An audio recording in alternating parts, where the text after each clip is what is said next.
저희들 지금 로마서 1장을 읽었습니다. 여러분들 많이 아시겠지만 로마서는 아우구스티누스라고 하는 이 기독교가 개신교가 종교가 로마의 국교가 될 때 황제도 그랬고, 우리가 아는 루터나 깔뱅도 이 로마서의 중심으로 여러 가지 복음의 중요한 부분들을 가져오고 정립하고 그것을 통해서 말하게 됐습니다.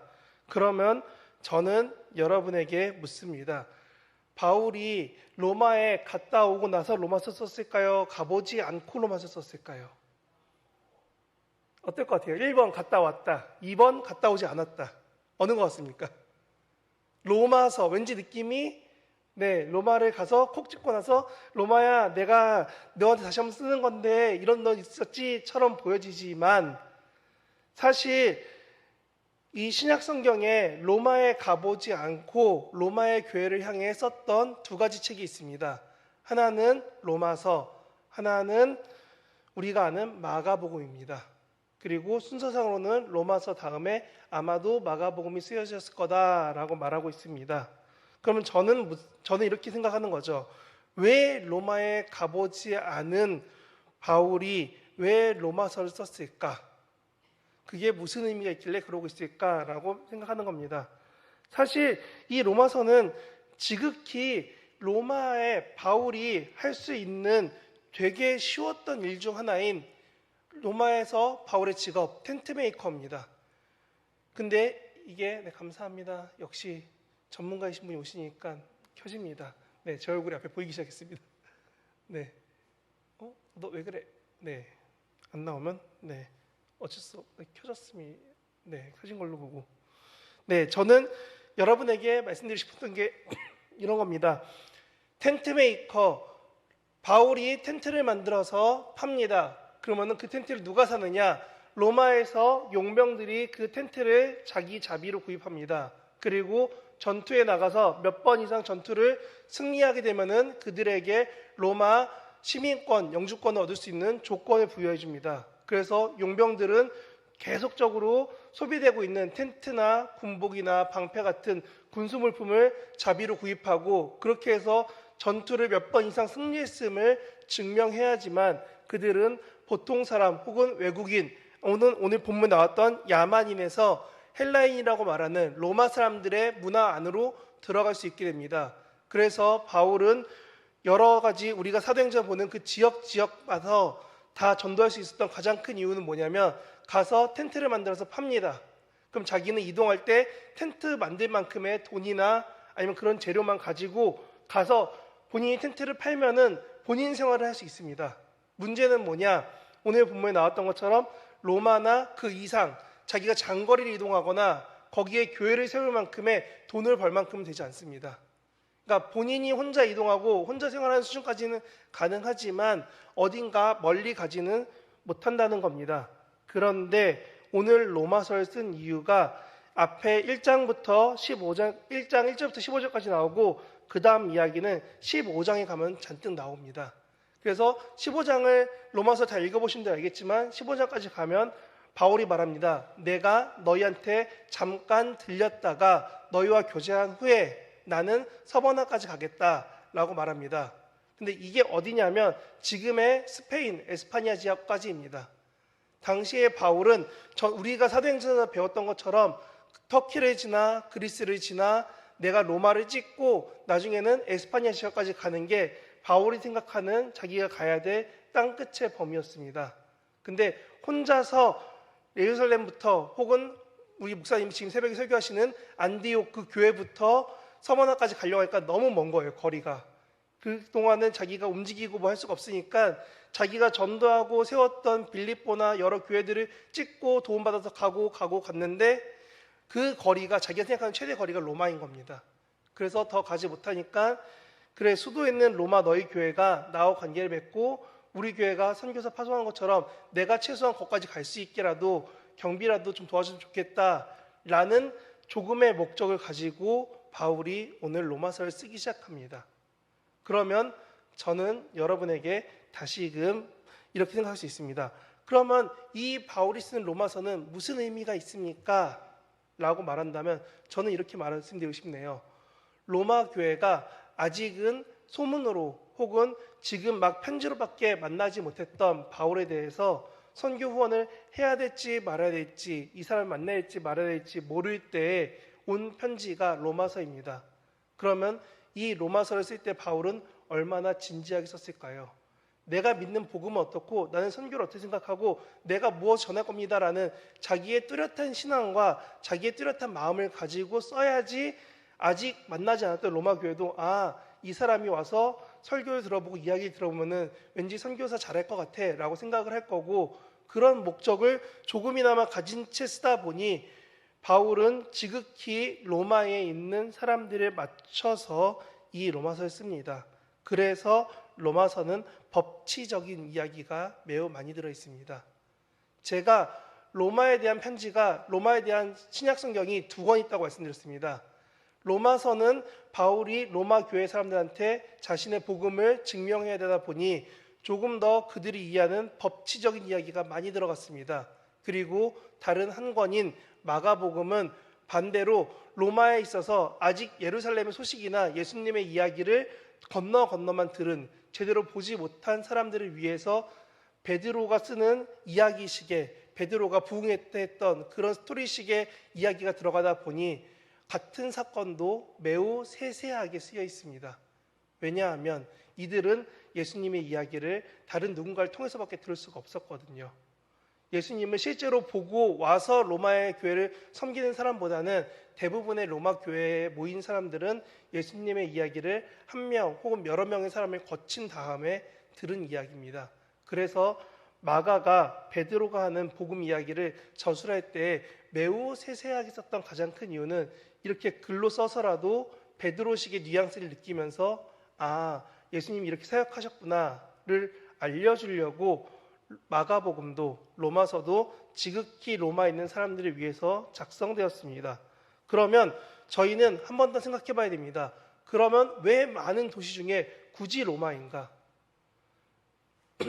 지금 2023년 서울에 살면서 여러분들 물어봅니다. 서울 어디 살아야 서울 사는 것 같죠? 자, 노장님, 서울 어디 살아야지 우리가 보통 서울에 산다고 이렇게 말을 하죠? 네, 그렇죠. 여기 살아도 서울 사는 거 맞죠? 근데 보통 사람들이 그러잖아요. 서울 살면은 뭐 강남이나 뭐 어디 저 도곡동 타워팰리스라든가 뭐 어디라든가 이런데 좀 가야지 서울 사는 것 같아라고 사람들 은연중에 자기가 원치 않게 지식적으로 습득된 부분이 있습니다. 그리고 옛날에는 그랬잖아요. 조선에는 한양 4대문 안에 살아야 도성에 사는 거다라고 이야기했었습니다. 그처럼 옛날로 가면 갈수록, 시대가 과거로 가면 갈수록 점점 더 수도의 영향력은 커집니다.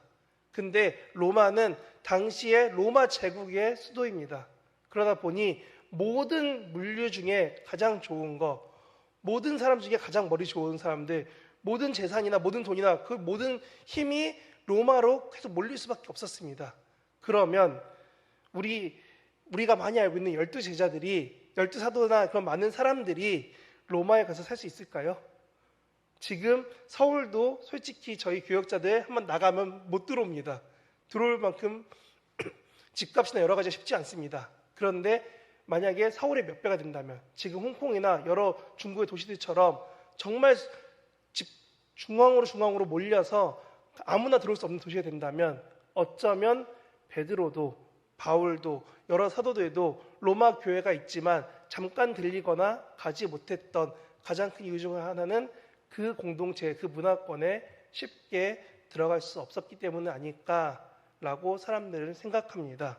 제가 왜 이렇게 말씀드리냐면, 사실 아까 말씀드린 것처럼 바울의 목적은 로마가 아닙니다. 바울의 목적은 너희를 만나서 나는 땅끝까지, 마태복음에 나온 것처럼 난 땅끝까지 복음 전하러 갈 거야. 사도행전 1장 8절에 나왔던 것처럼 계속 나는 복음 전하는데 내 삶을 하나님 앞에 드리기로 결심했어 였기 때문에 그 거점 도시로서 바울은 로마에 오고 싶어 합니다. 그래서 저는 이것을 막 읽는데, 특히 오늘 본문 제가 읽은 데 말고 1절부터 17절까지의 본문을 전체적으로 읽다 보니까 가장 마음에 걸렸던 부분이 이것이었습니다.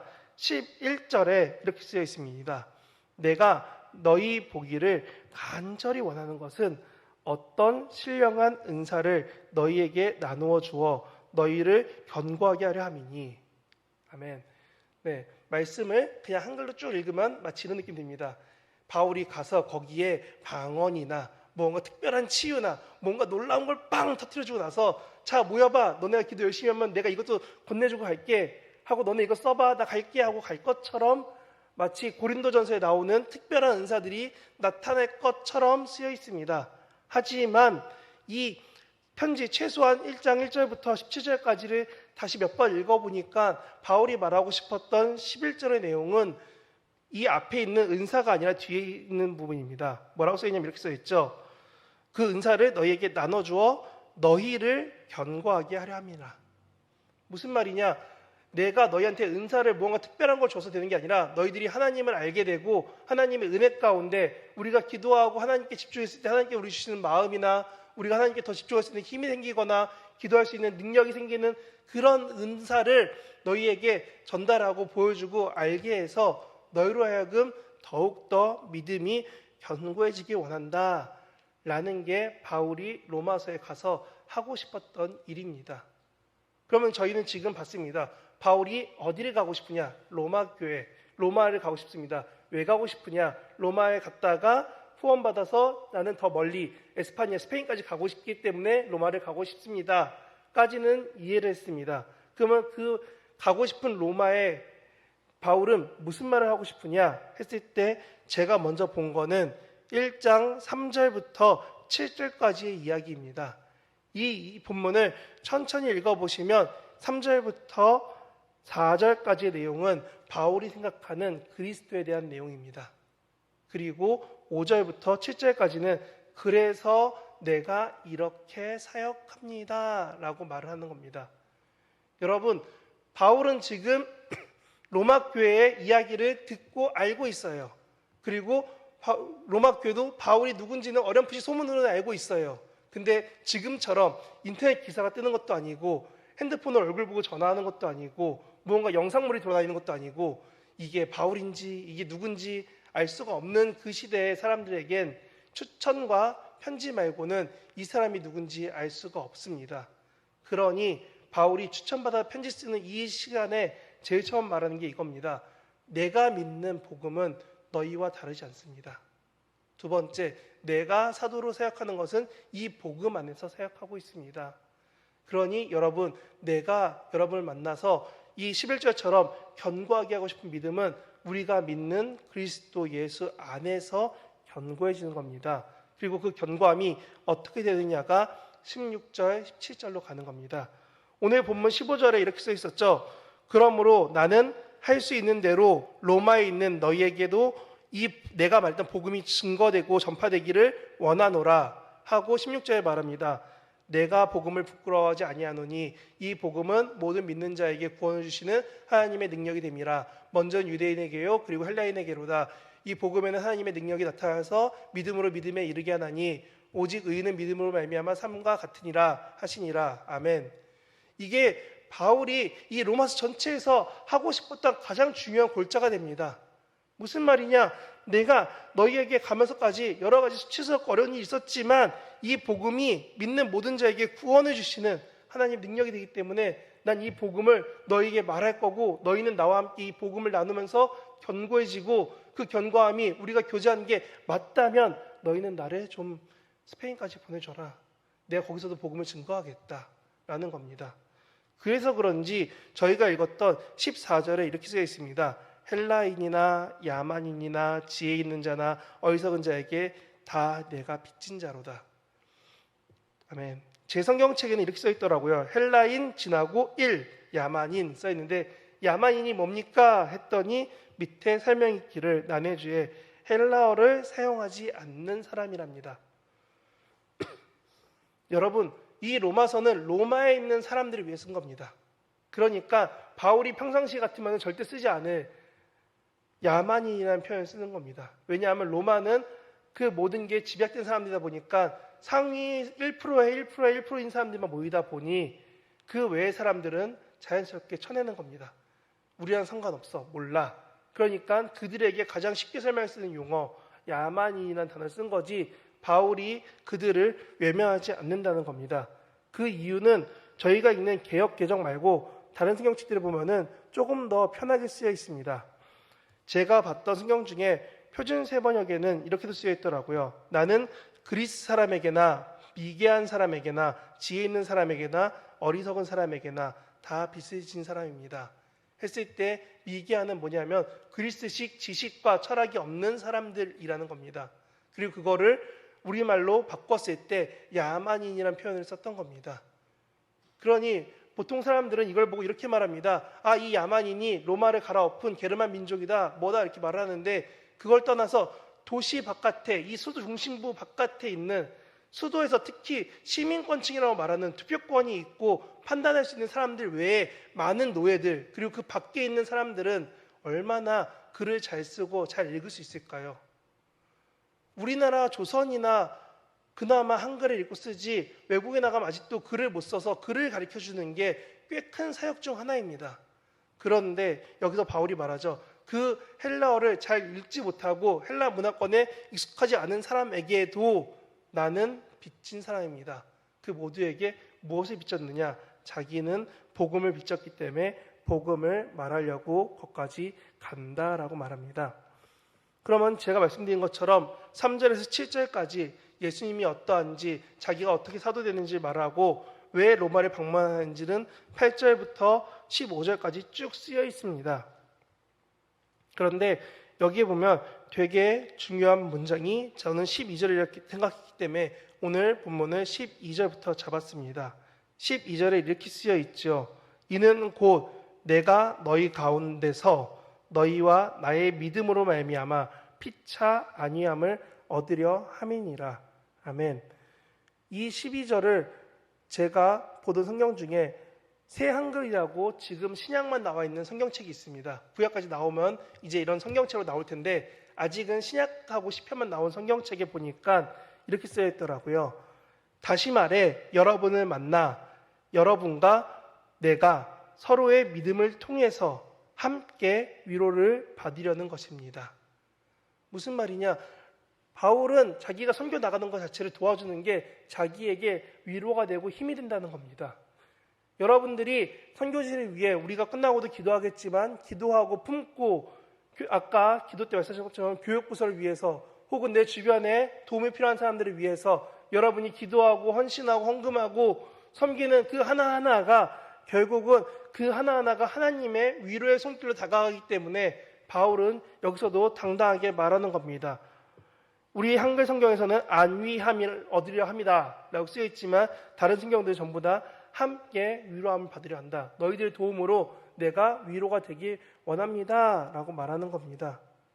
그러면 여러분, 도대체 바울이 어떻게 하기 원하느냐? 여러분을 만나서 여러분과 서로의 믿음을 통해서라고 합니다. 바울이 앞에 복음을 말하면서 자기는 간절히 말합니다. 너희 로마에 있는 교회도 나와 같은 믿음을 갖고 있지 않냐? 그럼 너희는 이 글을 읽어보고 나와 만나서 내가 아는 복음에 대해서 듣고 나면 너희도 당연히 내가 믿는 복음이 진실한 것을 알 거고 그렇게 우리가 서로 믿음을 통해서 위로받은 후에 너희가 나를 보내주지 않겠니? 그러니 함께 만나서 믿음의 교제를 나눠보자 라는 것이 바울의 가장 큰 바람이자 목표였습니다.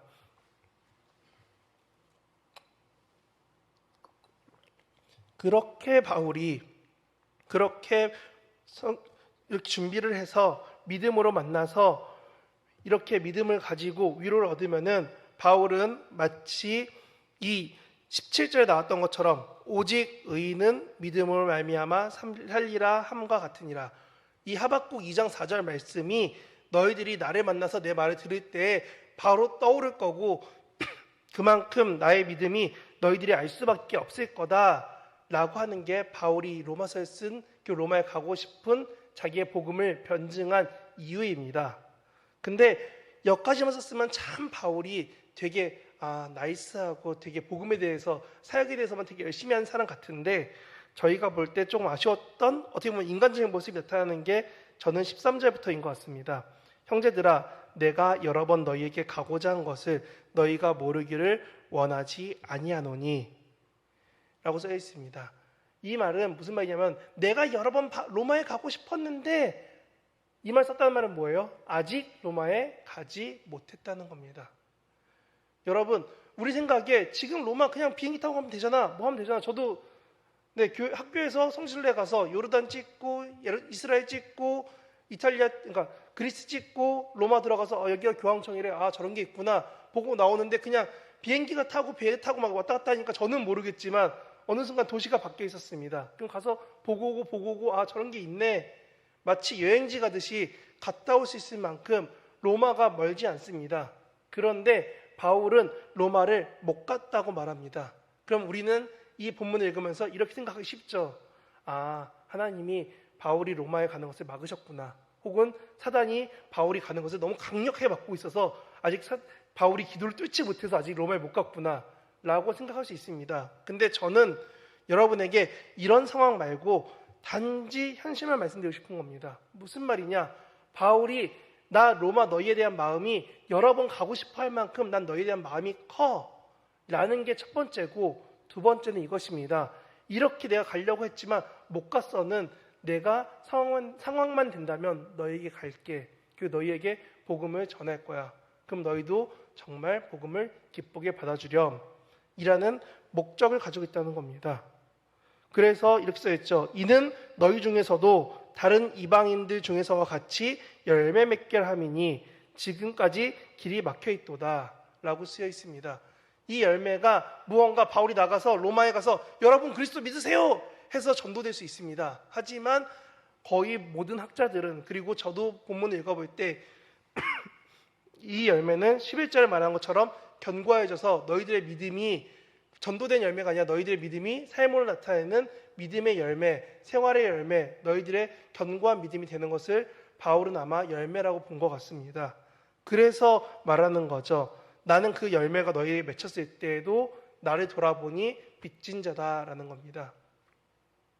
우리 금요 예배 오시는 분들 중에 대부분은, 아니 여기 계신 모든 분들은 새벽 기도를 열심히 하셨기 때문에 사도행전을 다 읽으셨을 겁니다. 그러면 바울이 언제 제일 처음 나오나요? 네, 김선호 권사님 어린이부 하시죠? 네, 사울이 언제 제일 처음 나오죠? 네, 물어보면 부담스러우시죠?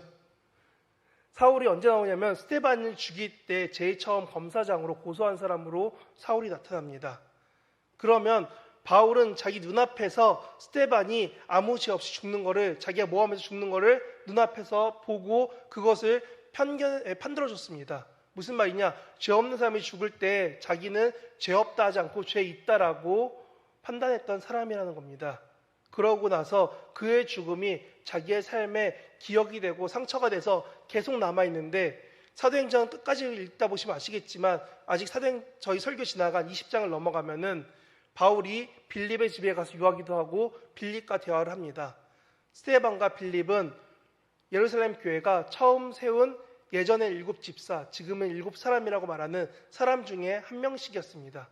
근데 바울은 계속 전도를 하고 돌아올 때마다 빌립을 보면서 느끼는 거죠. 아, 저 사람이 저렇게 어려운 지역에, 사마리아나 가기 힘든 지역에 가서 전도하고 있구나. 아, 저렇게 대단한 사람이었구나 라는 거를 보면은 자기도 모르게 내심 자기가 죽인 스데반이 떠오르는 겁니다. 내가 만약 그때 스데반을 죽이지 않았더라면 스데반도 많은 사람을 전도하고 더 많은 사람들에게 복음이 증거되도록 쓰임받았을 텐데, 내가 하나님의 뜻을 구한 게 아니라 내 뜻과 그대 열심 때문에 스데반을 죽였구나 라고 생각하게 되는 겁니다. 그래서 그 마음이 있기 때문인지 몰라도 13절에 열매 맺어서 기뻐한다는 게 아니라 14절에 말합니다. 뭐라고요? 나는 빚졌다라고요. 바울은 아마도 이 14절 때문에 많은 사람들이 바울의 심리적인 부분을 이렇게 이해합니다. 아마 바울이 이때 죽은 스데반에 대한 생각이 떠오르면서 나보다 스데반이 더 사역 잘했을 거야, 더 전도 잘했을 거야, 더 열심히 교회를 섬겼을 거야, 하나님 나라를 확장했을 거야 라는 생각이 있기 때문에 바울은 이 마음을 가지고 계속 사역을 했고, 그렇기 때문에 바울의 여러 가지 구절 중에 바울의 공동체가 계속 그런 생각들을, 그런 마음들을 중심으로 신앙이 세워졌던 가장 큰 이유는 아마도 이 14절에 의미가 있지 않겠냐라고 말하는 겁니다. 그래서 빚진 바울이 지금 오늘 여기 모인 우리에게 말합니다. 너희에게도 복음이 전하여지기를 원하노라라고요. 하나님의 선한 뜻을 위해서 준비해서 이 복음을 막 준비했는데 막상 여러분의 삶은 어떻게 되어 있습니까?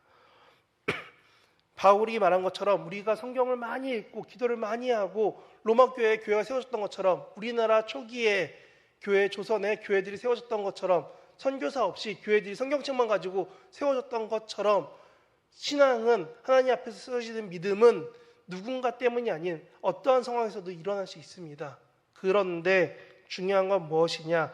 그 가운데 견고해 줄 수 있느냐 아니면 흔들릴 수밖에 없느냐는 바울이 말하고 싶었던 믿음을 얼만큼 굳건히 붙잡고 있는가입니다.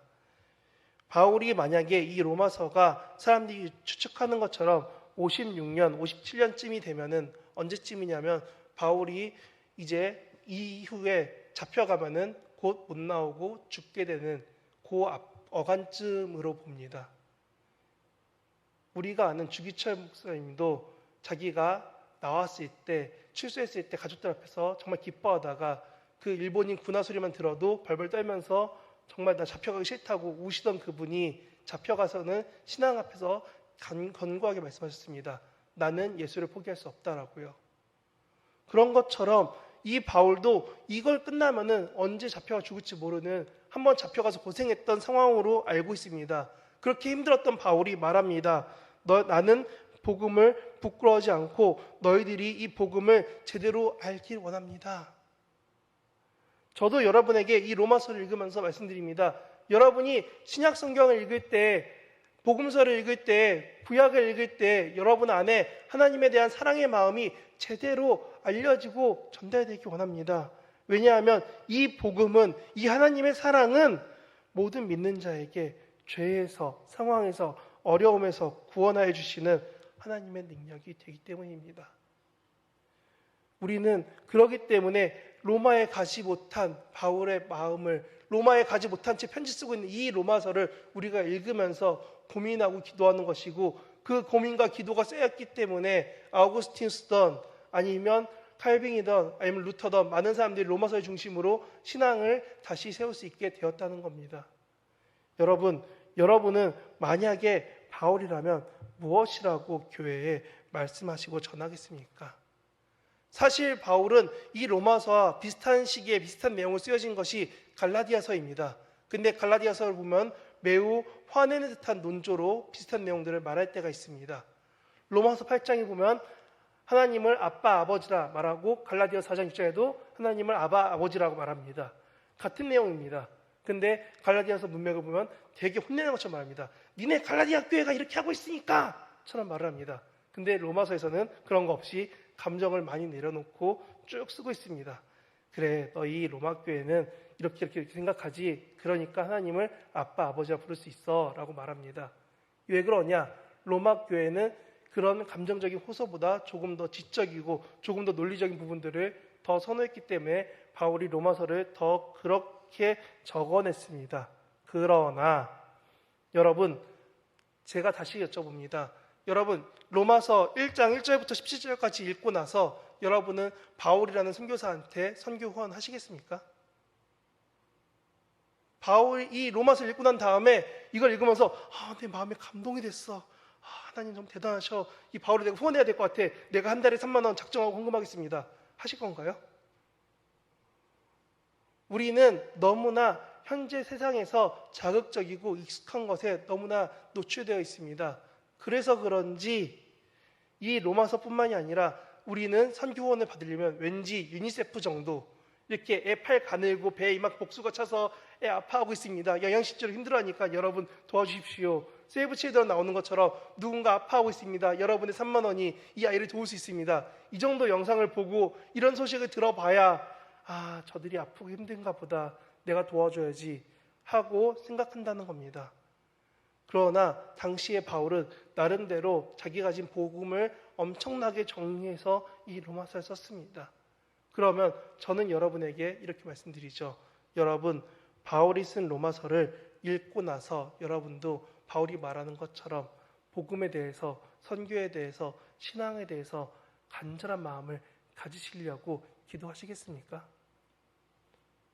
제가 여러분 기도해야 됩니다 라고 기도하면 여러분 다 같이 기도하시겠죠. 목사가 설교 끝나고 기도하자니까 같이 이렇게 기도해야 돼 하고 기도하실 수 있습니다. 그러나 오늘 돌아간 후에 여러분 오늘 밤이나 내일 아침이나 주일이 지나고 나서 여러분 다시금 로마서를 볼 때 그 마음 가지고 로마서를 보고 그 믿음 가지고 기도할 수 있으시냐고 저는 묻는 겁니다. 바울은 사실 이 모든 책을 통해서 하고 싶었던 한 가지 말은 그것입니다. 너희들이 믿음으로 말미암아 살기를 원한다라는 겁니다. 내가 증거하고 싶었던 그 간절한 믿음, 내가 말하고 싶었던 이 믿음을 너희가 가지고 살기를 원한다. 그래서 나는 이 믿음 전하기 원하고 이 믿음 전하는 일에 너희도 나와 함께 했으면 좋겠다라는 게 로마서입니다. 그리고 이 로마서는 당시의 편지였습니다. 그럼 누군가는 받아서 그것을 읽어주고 글을 모르거나 혹은 읽을 순번이 아닌 사람들은 앉아서 그 말씀을 듣고 있습니다. 지금 우리가 보는 것처럼 장절이 쪼개진 것도 아니고 쭉 글로 쓰여진 그 편지를 받아서 읽어주면 그걸 듣고서 그렇구나 하고 듣고 있는 겁니다. 그런데 바울은 이 1장 스토리가 끝날 때 중요한 망점을 찍는 게 너희가 하박국서에 나오는 것처럼 믿음으로 말미암아 살기를 나는 간절히 원한다라고 말합니다. 그렇게 내용이 복음이 들려지고 전달되고 전하여져서 너희가 그렇게 살기를 소원한다라는 게 바울의 마음입니다. 그래서 저는 여러분에게 이렇게 말씀드립니다. 여러분 이 바울 가지고 이 로마서 가지고 여러분은 어떻게 사시겠습니까? 로마서에 나오는 의인은 하나도 없다. 아니면 너희들의 행위로는 절대 구원받을 수 없다. 이런 구절 한두 개 읽었기 때문에 하나님 우리 사랑하시나 봐. 내가 이렇게 구원받을 수밖에 없어. 라는 거에 집중하시겠습니까? 아니면 로마서의 어떤 구절 때문에 열심히 사시겠습니까? 저 어릴 때 찬양 중에 이런 가사가 있었습니다. 로만 16, 19 say라고 써있길래 뭔지도 모르고 그냥 불렀습니다. 그래서 막 열심히 즐겁게 부르니까 율동하면서 불렀습니다. 그랬더니 가사가 그렇게 써있더군요. 선한 데는 지혜롭고 악한 데는 미련하라. 평강의 주님이 속히 사단을 상하게 하리라고 쓰여 있습니다. 여러분의 믿음이 저희 어릴 때처럼 그 가사 하나하나 붙잡고 하나님이 내 삶을 어렵게 하는 그 많은 것들을 헤쳐시고 나를 다시금 주의 구원의 자리, 평안의 자리, 기도하고 위로감이 있고 힘이 있는 그 자리로 나를 불러주신다면 그게 나에게 구원이 되겠구나라는 믿음 가지고 기도했을 때 하나님은 기도하고 예배하는 자리 가운데 제가 있을 수 있도록 많이 허락해 주셨습니다. 여러분도 로마서의 어떤 한 구절이 혹은 이 성경책 어딘가의 한 구절이 여러분 삶의 쉐마가 되고 중심이 되고 계속적으로 반복되는 말씀에 대해서 여러분이 살아갈 수 있을 수 있습니다. 그러나 저는 한 번 더 말씀드립니다. 여러분한테 이 말씀대로 살아가고 있습니까? 여러분 주변 사람들이 여러분을 보면은 그 말씀이 떠오르고 복음이 떠오르고 그리스도가 보여집니까? 여기 계신 분들 다 한 분 빼고 제가 알기로는 다 자녀가 있으실 겁니다. 그러면 전 묻습니다. 여러분 자녀 앞에서 여러분의 신앙이 정말 그리스도로 나타나고 있습니까? 여러분의 자녀가 여러분 때문에 지금 그리스도를 믿고 있습니까? 왜 내가 복음이 부끄러워지고 내 삶에서 복음이 나타나지 않고 내 삶에서 아무것도 아닌 복음으로 살아가기도 힘들어한다면 과연 우리는 하나님 앞에서 그리스도 앞에서 복음을 산다라고 다 감히 말할 수 있을까요? 여러분의 곁에 있는 가족이 여러분이 만나는 삶의 자리에서 만나는 직장부터 교회부터 여러 사람들이 여러분을 볼 때 말할 겁니다. 저 사람한테는 복음의 향기가 그리스도의 사랑이 은혜가 왠지 더 기도하고 싶은 사람으로 느껴져 라고요. 우리도 그렇잖아요. 누군가에게 기도하고 싶은 내용이 있을 때 이분한테 얘기해도 되겠다. 저 사람한테 얘기하기 싫어 라고 우리가 직접적으로 간접적으로 알게 되는 것처럼 바울은 말하는 겁니다. 내 안에 있는 순수한 믿음이 너희한테도 보여지고 전달되고 증거되기를 원한다라고요. 그래서 저는 여러분에게 부탁드립니다. 함께 이 말씀 보시는 여러분, 제발 말씀을, 기도를 그리고 그대로 살아가기 위해서 삶을 열심히 살아가기를 부탁드립니다. 아니 이 17절 말씀처럼 믿음으로 살려고 무단히 노력해 주십시오. 저는 이것을 지켜가려고 이 교회에 올 때 참 많이 기도했었는데 그중 하나가 커피를 나눠주자, 또 하나가 말씀을 나눌 수 있는 자리에 있으면 좋겠다 했는데 그걸 어떻게 하나님이 듣고 아셨는지 담임 목사님께서 저에게 말씀하셨습니다. 이 목사 가서 성경 통독반을 해. 왠지 이 목사가 하면 잘할 것 같아 하면서 목사님이 저를 되게 강하게 푸시해 주셨습니다.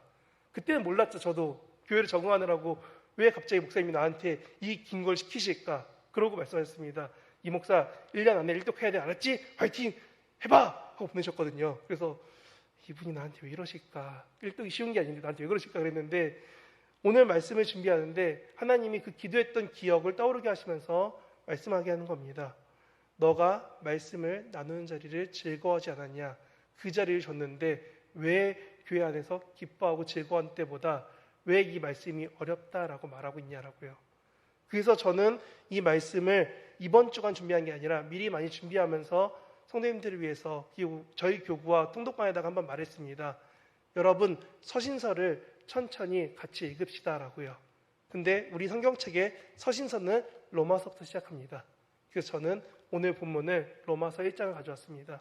여러분 로마서 1장부터 천천히 우리 같이 읽으면서 하나님이 말씀 가운데 무엇을 하고 싶어 하시는지, 솔직히 통독반 정말 좋습니다. 구약을 다 읽었고 지금 벌써 마태복음, 마가복음 읽었고 이제 다음 주부터 누가복음 읽습니다.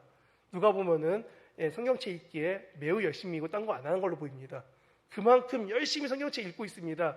그 읽으시라고 제가 열심히 영상 링크 보여드리면서 클릭만 하면 성경 나올 수 있게까지 보여드리고 있습니다. 그런데 그렇게 읽고 났더니 성경책을 읽었는데 자 무슨 내용이 있나요? 하면 다 같이 살짝 멈춥니다. 이 목사가 날 시험하기 위해서 다음 주부터 교회하기 힘들겠어 라는 마음 들 만큼 말씀은 들었지만 이게 어디 있지 하면 이게 헷갈려 하십니다. 그걸 알면 저랑 같이 신학을 하셔야죠. 그걸 모르시니까 계속 읽고 기도하시고 계속 삶에서 채워가는 겁니다. 왜냐하면 저도 그렇고 누구든지 말씀을 꾸준히 계속 보지 않으면 놓칩니다. 그런데 바울은 말합니다. 여러분 이 믿음을 살려면 성경책을 누가 봐도 내 삶에서 믿음이 보여져야 된다라고요. 그래서 저는 여러분에게 권합니다. 이제 이번 주부터 신청받을 성경을 읽는 그 시간대에 가능하신 분들 같이 성경을 읽기 원합니다. 그리고 지금 제가 했던 것처럼 가능한 부분들은 좀 더 알려드리기도 하고 그냥 다른 역본 보여드리기도 하고 읽어 넘어갈 겁니다. 그러면서 무엇을 할 거냐? 한 가지밖에 없습니다. 오늘 말씀이 여러분에게 무엇이 남습니까? 저는 그 질문 하나밖에 안 할 겁니다. 그 답을 듣고 싶어서가 아니라 그 질문을 고민하게 저는 여러분에게 전달해 드릴 겁니다. 우리는 어느 순간부터 말씀을 너무나 막 열심히 막 무언가 해내서 와, 나 일독했어. 기쁘지? 화이팅! 하고 지나갑니다. 정말 좋은 겁니다. 마치 내 달리기를 1시간 뛰었어. 내 건강이 튼튼했어. 처럼 정말 좋은 표현이고 정말 좋습니다. 그런데 거기에 의를 두면은 어느 순간부터 달리기에만 집중합니다. 성경 몇 독한 거에만 집중합니다. 그래서 저는 지금 통독반 하시는 분들에게 조금씩 더 풀어드리는 부분들이 있습니다. 이 구절 좀 더 이렇게 보시면 좋습니다. 저 구절 저렇게 보시면 좋아요 라고 조금씩 전달해 드립니다. 그러면 그것이 보이기 시작할 때부터 통독을 할 때 말씀이 이런 의미가 있구나가 보여집니다. 저는 그와 같은 마음으로 여러분에게 다시금 전달합니다. 이 복음에 빚진 바울이 여러분에게 복음을 부끄러워하지 아니하며 복음에 나타내는 하나님의 의가 믿음으로 믿음에 나타나게 했던 것처럼 우리 증산제일교회 모인 우리 모두에게, 그리고 이 설교를 듣고 있는 우리 모두에게 하나님의 복음이, 그 의가, 우리를 구원하시고 사랑하셨던 십자가의 그 사랑이 심겨지고 세워져서 그 믿음으로 세상 가운데 살아가는 믿음이 되고 그 믿음으로 말미암아 살았다라고 고백하고 주변 사람들이 알게 되기를 원하는 겁니다. 성도 여러분, 하루 종일 일하시고 삶을 사시고 교회에 오셨습니다. 피곤하시고 힘드십니다. 그런데 여러분의 삶을 돌아봤을 때 여러분 삶이 누가 봐도 크리스찬 맞습니까? 네, 저는 아직 덜하지만 제가 이 증산제일교회에서 가장 놀라는 것 중 하나가 밥 먹으러 이 교회 주변을 돌아다니면은 거의 모든 분이 담임 목사님께 인사해 주시고 반갑게 맞이해 주십니다. 어느 식당을 가도 목사님이 들어가시면은 목사님 오셨어요 하면서 되게 기뻐하십니다. 그걸 보면서 느낍니다. 누가 봐도 우리 담임 목사님은 목사님이시구나. 여러분, 목사만 그렇게 살아야 될까요? 아직 저도 아기 목사라서 아직 그런 건가요? 여기 교회 오래 사신 여러분에게 묻습니다. 여러분, 여러분의 삶이 세상 가운데 크리스찬 맞습니까? 여러분의 자녀와 여러분의 가족이 여러분을 볼 때 정말 그리스도인으로 보고 있는 거 맞습니까? 그 믿음, 그 결단, 그 돌아봄을 가지고 하나님 앞에 기도하며 그렇게 살아갈 수 있는 저와 여러분 되시길 진심으로 바랍니다.